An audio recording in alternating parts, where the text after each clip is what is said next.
The Dred Scott decision, one, if not the poorest decisions made by a jury in the Supreme Court. But to learn about who was Dred Scott, we need to know first what was slavery and why was it a controversial topic to talk about in America. Slavery is known as a condition in which a person is treated like the property of its owner. In America, there are two types of people: the pro-slavery from the southern states and the abolitionists from the northern states. Dred Scott started as a slave in Alabama, and there he was owned by a farmer named Peter Blow. Later, Peter moved Dred Scott to Missouri and sold him to a man named John Emerson. John was in the military, which meant he had to travel a lot. We could say Dred Scott was a little fortunate than other slaves because he didn't have to work in plantations. After a while, they went to live to the free state of Illinois and Wisconsin. There, Dred met a slave named Harriet Robinson. Later, they got married and had 2 kids.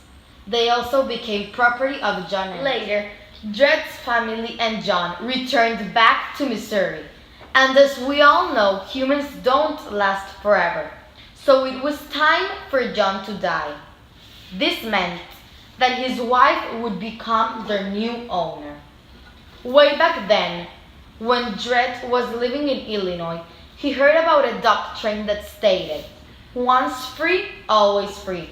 This was the idea that if a slave was in a free state, just because he was there, he should be free. He used this as his main argument to fight for his freedom in the court in 1846. Little did he know that it would take him about 11 years until the court made their final decision in 1857. The Dred Scott decision was a 7-2 decision. 7 judges wanted him to remain as a slave, and 2 wanted him to be free.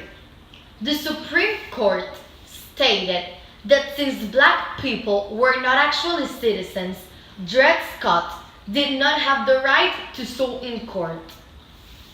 They also said that the states were not obligated to follow the doctrine, "Once free, always free." Lastly, they also announced that the Congress had no constitutional power to ban slavery from the states. This made it even harder for Dred Scott to get his freedom.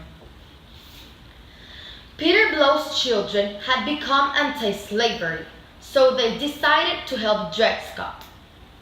Since Peter Blow was a rich man, his children inherited the money and were able to pay for Dred Scott's legal fees.